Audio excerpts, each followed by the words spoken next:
आप ये जो प्रतिमा देख रहे हैं ये होते पुण्य श्लोक देवी अहिल्याबाई का।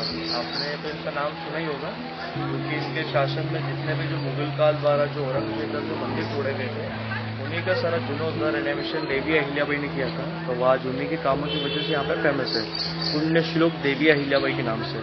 ये उन्हीं का स्टेचू है जो कि ये अष्ट धातु से मिलकर के बना होता है, पंच धातु, और इसका 3 टन वेट होता है। इसकी स्थापना की थी महाराष्ट्र से मिस्टर अनिल गोटे जी अन्ना, जो कि वो धुले गांव के एमएलए थे। उन्होंने 2011 में महेश्वर को गिफ्ट दिया गया था ये स्टेचू को। और ये स्टेचू जहाँ पे पहले देवी अहिल्याबाई का अंतिम संस्कार था, मतलब जहाँ पे उनका दहन स्थल किया गया था, ये स्टेचू वहाँ के लिए लाया गया था, क्योंकि अहिल्याबाई का दहन स्थल नीचे मेन घाट पर, अहिल्या घाट पर, तो उसको वहाँ पे 2011 में स्थापना की। और 2013 में महेश्वर में काफी ज्यादा फ्लड आ गया था बारिश की वजह से, तो फ्लड की वजह से स्टेचू गिर गया और थोड़ा क्रैक हो गया था पैर यहाँ से। तो जो महाराज साहब है उन्होंने इसको ऊपर शिफ्ट कर दिया था रिचर्ड शिवाजीराव होलकर ने। जो देवी अहिल्याबाई का जन्म हुआ था 31 मई 1725 में, इनका निधन हुआ गया था 13 अगस्त 1795 में। देवी अहिल्याबाई ने 70 साल की उम्र में 28 साल तक शासन किया गया था माहिष्मती नगरी में। इस माहेश्वर का ओल्ड प्राचीन नाम होता है माहिष्मती नगरी, इसी का देवी अहिल्याबाई ने प्यार से नाम रखा गया था माहेश्वर। जो देवी अहिल्याबाई वो खुद महाराष्ट्र से थे, अहमदनगर चोंडीगांव, मांडकीराव शिंदे की पुत्री थी, जो कि अहिल्याबाई महाराष्ट्र की बेटी थी और यहाँ की बहू थी। जो देवी अहिल्याबाई के पति का नाम था खांडेराव होलकर, और खांडेराव होलकर के पिताजी का नाम था श्रीमंत महाराजा मल्लाराव होलकर। जो अहिल्याबाई के ससुर जी थे मल्लाराव होलकर, ये बाजीराव पेशवा की सूबेदार हुआ करते थे। आपने बाजीराव पेशवा को सुना होगा, बाजीराव पेशवा के सूबेदार थे, जो कि बाजीराव पेशवा ने इनको इंदौर की संपत्ति संभालने को दी गई थी। इंदौर का आपने पैलेस देखा होगा, नाम सुना होगा, राजवाड़ा। तो देवी अहिल्याबाई की फर्स्ट राजधानी इंदौर थी, उन्होंने सेकेंड राजधानी महेश्वर की बनी थी 1767 में। क्या होता था, जैसे महाराष्ट्र से आक्रमण के लिए आते थे, तो जो इंदौर में रहते थे उनको इतना ज्यादा सेफ्टी नहीं रहता था, क्योंकि वो कब आ जाते थे उनको पता नहीं चलता था। यहाँ पे उन्होंने सेकेंड राजधानी बनाई गई, तो उनके बीच में नर्मदा आड़े आ जाती थी, नर्मदा क्रॉस करने में उनको तकलीफ होती थी, दिक्कत होती थी। तो अहिल्याबाई ने सेकेंड राजधानी महेश्वर की बना ली गई थी। और अहिल्याबाई बचपन से शिव भक्त थे, तो ये जो नगरी होती है शिव की नगरी होती है, ब्रह्मा विष्णु महेश। तो अहिल्याबाई ने सेकेंड राजधानी महेश्वर की इसलिए भी बनाई गई थी। जो देवी अहिल्याबाई जो इनके पति थे खांडेराव होलकर, जिनकी शादी भी महाराष्ट्र में की गई थी, पुणे में शनिवार वाड़ा में 1733 में, जब देवी अहिल्याबाई 8 साल की उम्र में थे, जब उनकी शादी कर दी गई थी, बाल विवाह। और जो इनके फादर इन लॉ होते हैं मल्लाराव होलकर, जिनकी टोटल 12 बहू हुआ करती थी, जिसमें से सबसे श्रेष्ठ बहू थी पुण्य श्लोक देवी अहिल्याबाई। मतलब जो भी काम होता था छोटे से बड़ा, मल्लाराव होलकर को देवी अहिल्याबाई को बोलते थे। जो देवी अहिल्याबाई के हस्बैंड थे खांडेराव होलकर, वो 1754 में राजस्थान कुंभलगढ़ युद्ध के लिए गए थे, जो कि कुंभलगढ़ युद्ध में उनके बड़े तोप के गोले सामने आकर के मृत्यु हो गई थी। अब जिसे मृत्यु हुई, तो जो पहले सती की प्रथा चलती थी, सती की प्रथा मीन्स हस्बैंड की डेथ होती है तो वाइफ अग्नि में जाकर के सती होती थी। तो जैसे देवी अहिल्याबाई के हस्बैंड की डेथ हुई, तो जिनकी जो जितनी भी पत्नियां थी, 9 उत्पत्नियां, 3 रियल वाइफ, सारी सती होने चल गई थी। सती हो भी गए थे, बचे थे अहिल्याबाई, तो कुछ वो भी सती होने जाने के लिए रेडी हो गए थे। बट जो उनके फादर इन लॉ थे मल्लाराव होलकर, उन्होंने अहिल्याबाई से बार बार रिक्वेस्ट की कि बार बार रोका गया कि आप सती न जाओ। अगर वो सती हो जाते तो इनका होलकर साम्राज्य वहीं पे खत्म हो जाता, पूरा समाप्त हो जाता। इसलिए सती ने उसके बाद उन्हें यहाँ पे राज किया गया था। जो देवी अहिल्याबाई जो खांडेराव होलकर थे, इनकी 2 संतानें भी थी, एक इनका बेटा था और उनकी बेटी थी। बेटी का नाम था मुक्ताबाई और बेटे का नाम था श्रीमंत मालेरा होलकर। जो इनके बेटे थे मालेरा होलकर, जिनका जन्म हुआ था 1745 में, और जिनकी बेटी थी जिनका जन्म हुआ था 1748 में। जो देवी अहिल्याबाई के बेटे थे मालेरा होलकर, जिनकी 22 की एज में डेथ हो गई थी कुछ बीमारी की वजह से। और जो इनकी बेटी थी मुक्ताबाई, वो अपने हस्बैंड के साथ में जाकर के क्षति हो गई थी। अहिल्याबाई की आग के सामने को तो उनकी बेटी क्षति चल गई हस्बैंड के साथ में, यशवंतराव फणसे के साथ में। तो अहिल्याबाई की आग के सामने देखा जाए तो बेटा, बेटी और उनके खुद पति, तो तीनों उनकी आंखों के सामने चल गए थे। जिनके ससुर जी थे मल्लाराव होलकर, जिनका अहिल्याबाई पर बहुत सपोर्ट था, कितना सब कर चुके थे अहिल्याबाई। अब जैसे इनकी आग के सामने बेटा बेटी गए, तो अपने इन्होंने जो जीवन था सारा शिव को अर्पण कर दिया था। देश कल्याण के लिए, मानव कल्याण के लिए, जन कल्याण के लिए काम किया गया था। उन्होंने 28 साल के शासन में पूरे 29 राज्यों में काम कर दिया था, ऋषिकेश से लेकर के रामेश्वरम तक। तो आज वो उन्हीं के कामों की वजह यहाँ पे जाने जाते हैं। जो होलकर वंश में जो फर्स्ट राजा थे, इनके ससुर जी मल्लाराव होलकर, सेकेंड नंबर के राजा थे देवी अहिल्याबाई के बेटे मालेरा होलकर, थर्ड नंबर पे महारानी अहिल्याबाई। अब जो 4th नंबर पे थे श्रीमंत तुकोजीराव होलकर, जो मल्लारा होलकर थे इनके बड़े भाई के बेटे थे, क्योंकि मल्लारा होलकर ने इनको दत्तक पुत्र बनाया था, गोदी पुत्र लिया गया था। और जो अहिल्याबाई थे इनकी जेठ के समान वो करते थे राइट हैंड, तो अहिल्याबाई ने उनको अडॉप्ट किया। उन्होंने 2 ईयर रूल किया, उसके बाद में उनके बेटे राज करने लगे थे। तो जो तुकोजी होलकर है आज भी इनकी कंटिन्यू जनरेशन चलते आ रही है। अच्छा, आज जो वंशज जो आगे बढ़ा है दत्तक पुत्र से तुकोजी होलकर से, क्योंकि अहिल्याबाई के आग के सामने दोनों संतानें खत्म हो गई प्लस हस्बैंड भी। तो आज जो वंशज जो चल रहा है कंटिन्यू ये तुकोजी होलकर का है। जो तुकोजी होलकर से कभी जनरेशन स्टार्ट करते हैं तो ये होती है 13 जनरेशन, और कभी मल्लारा होलकर से स्टार्ट करते हैं तो 16 जनरेशन। तो आज जो प्रेजेंट है जिनका नाम भी यहाँ पे मेंशन किया है रिचर्ड शिवाजीराव होलकर। जो रिचर्ड शिवाजीराव होलकर है बंदे एक ही होते हैं पर इनको नाम भी होते हैं। उनका रियल नाम है रिचर्ड होलकर शिवाजी। तो रिचर्ड होलकर थोड़ा नाम कंफ्यूज करने की अंग्रेज नाम होता है, मतलब ये मराठा से फॉरेनर भी थे।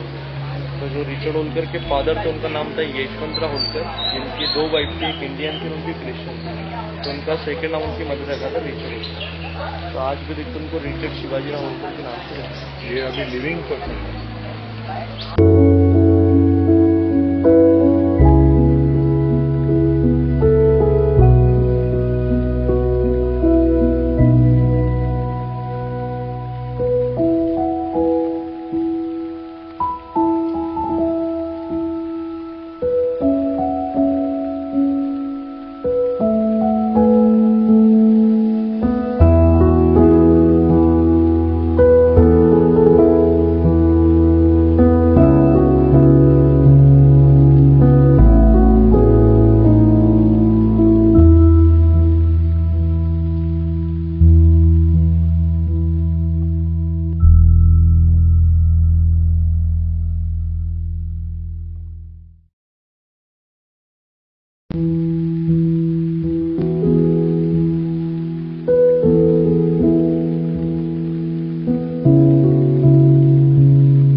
होटल में कन्वर्ट कर दिया है।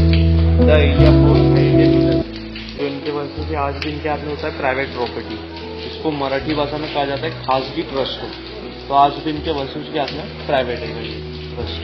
ये बेलपत्र का पड़ेगा, आपने नॉर्मल बेलपत्र देखा होगा, उसमें 3 पान का होता है, बट मिनिमम यहाँ पे 6 से स्टार्ट होता है, ये 6 से, जिसमें 6, 9, 12 ऐसा दिक्कत लगता है। ये भी 250 ईयर ओल्ड है, जिससे खुद अहिल्याबाई ने लगाया था। और आज इसको सभी ने कोशिश की हम भी लगा ले, बट वास्ते किसी के आज भी सक्सेस नहीं होता है।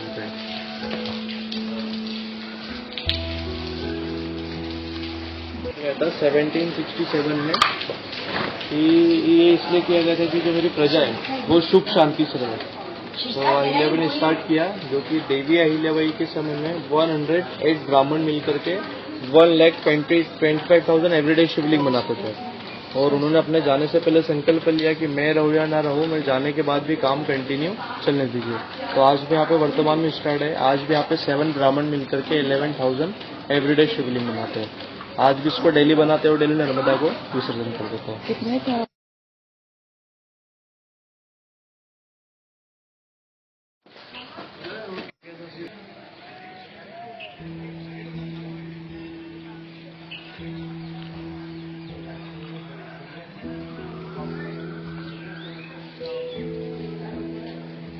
नंबर के संत है जिनका नाम था यशवंतराव होलकर, और यशवंतराव होलकर की वाइफ थी जिनका नाम था कृष्णाबाई, मतलब देवी अहिल्याबाई की बहू।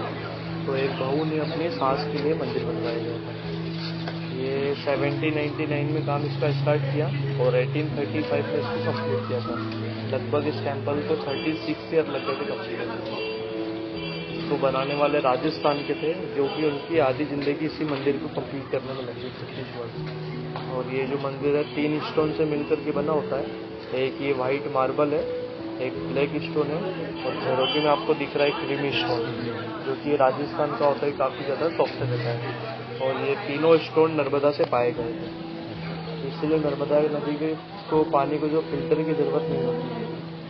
अभी गए बारिश की वजह से इसका जो पानी है नर्मदा का थोड़ा मेला टाइप हो गया है, जैसे एकदम क्लीन होता है।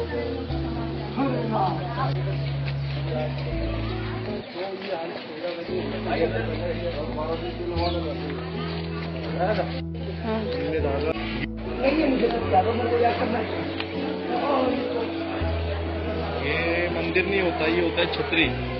जो आपको बताया तो तुलसीराम होलकर के 3rd नंबर के संत विठोबा राव, जिनको दोनों हाथी के बीच में रखकर के मार दिया गया था, तो ये उनका स्मारक बनाया गया था। छतरी और इसमें क्या फर्क है मंदिर में? ये जैसे कि छतरी मतलब स्मारक कहा जाता है। अच्छा, स्मारक। जो याद में बनाई जाती है वो तो स्मारक। ये किसने बनवाया? ये खुद तो तुलसीराम होलकर मतलब उनके खुद फादर ने। और ये छतरी इसलिए बनाई गई थी कि जो आने वाली जनरेशन है ये छतरी को देख करके सबक ले कि ऐसा कोई गलत काम नहीं करे, या किसी को परेशान नहीं करे, कोई गलत काम नहीं करे। ये इसलिए छतरी बनी। इसका जो ऊपर जो आर्किटेक्चर है वो थोड़ा मुगल काल आर्किटेक्चर है, मुख्य छतरी। और इसका जो तीनों साइड से बाउंड्री है ये पूरा हाथी से भरा होता है।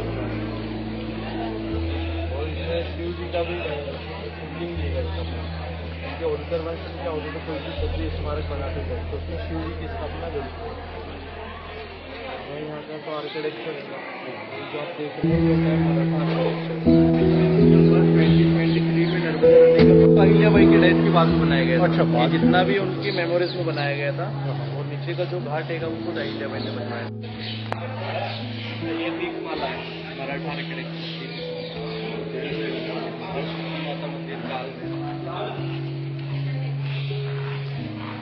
ये टोटल 108 है।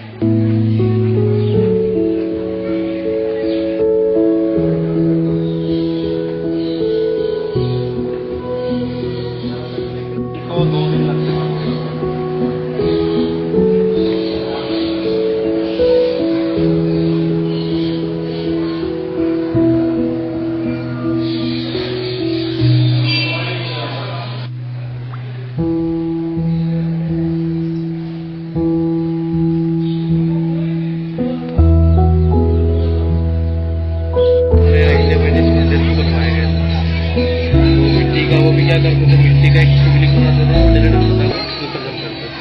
अच्छा। और इस साइड में अहिल्याबाई का अंतिम संस्कार किया था, व्हाइट कलर का तुलसी मिलता है। जो ऊपर अष्टधातु का स्टेचू था वो भी पहले इधर ही था, तो फ्लड की वजह से ऊपर शिफ्ट किया।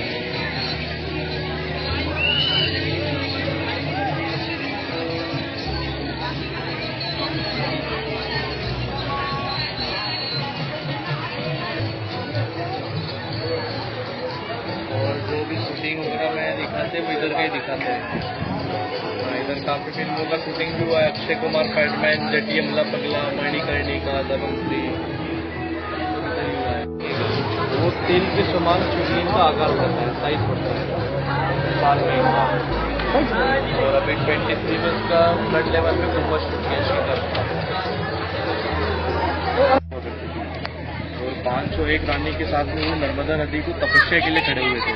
मतलब नर्मदा नदी का पानी अपने 1000 हाथों से उन्होंने रोक लिया गया था। सुबह से लेकर के शाम तक तो रोका गया था। तो नर्मदा नदी अपने अलग अलग धारा बना करके बहने लग जाती है। सहस्त्र धारा, जो सहस्त्र धारा है ये इन्हीं की वजह से होता है। जैसे अलग अलग पानी रहा था हाथों में से, वहाँ पे आज वही पानी कंटिन्यू बह रहा है अलग अलग धाराओं में। जो लंकापति रावण ने वो भी पहले त्रेता युग में परिक्रमा किया करता था, नर्मदा परिक्रमा। और वो भी जात का ब्राह्मण था, वो भी शिव जी का बहुत बड़ा भक्त था। तो लंकापति रावण सामने से गुजर रहा था, उन्हें आगे जाके देखा मैं थोड़ी देर नर्मदा के तट पर शिवलिंग बना लेता हूँ, पूजा पाठ कर लेता हूँ। लंकापति रावण ने मिट्टी का शिवलिंग बनाया और वहीं पर पूजा पाठ अर्चना चालू कर दी गई थी। और जैसे ही पानी बहा गया कार्तिवीर्य अर्जुन के हाथों में से, तो लंकापति रावण की जो शिवलिंग थी उसी पानी की स्पीड से टूट फूट के रंग हो जाती है। क्योंकि पानी जैसे बहा तो प्रेशर बनता है, उसका फ्लो बनता है, तो उसी में शिवलिंग टूट जाती है। तो लंकापति रावण को क्रोध आता और बोलता है कि मेरे से बड़ा योद्धा कौन है महेश्वरी नगरी में। फिर कार्तिवीर्य अर्जुन, तो इन दोनों के बीच में युद्ध होता है। लगभग 6 महीने तक युद्ध चलता है। युद्ध होने के दौरान कार्तिवीर्य अर्जुन ने जीत पाई थी, क्योंकि लंकापति रावण को उन्होंने यहाँ पे 6 महीने बंदी बनाया। अभी अपन चलेंगे मेन मंदिर है राज राजेश्वर, जो कि वो त्रेता युग का मंदिर होता है, तो उन्हीं का मंदिर है। वहाँ पे अखंड दीपक आज भी चल रहे हैं। जो लंकापति रावण है उसका घमंड दूर करने के लिए लंकापति रावण के 10 सर होते हैं, तो तो 10 सर पे दीपक लगाए थे और एक दीपक हाथ पे। तो वहाँ पे 11 अखंड दीपक आज भी कंटिन्यू चालू जाता है। वहाँ का जो शिवलिंग है भगवान परशुराम के हाथों द्वारा स्थापित है। अंतिम समय में कार्तिकेय अर्जुन उसी शिवलिंग के अंदर विलीन हो गए थे, समा गए थे, जो कि वहाँ पे आज भी वो शिव स्वरूप पूजे जाते हैं। विश्व का एक ऐसा मात्र शिवलिंग है जिसपे 12 महीने बेल पत्र के साथ में तुलसी चढ़ाया जाता है। अधिकतर जो शिवलिंग उस पर कभी तुलसी नहीं चढ़ाता है, वहाँ पे हर रोज तुलसी चढ़ता है एवरी डे।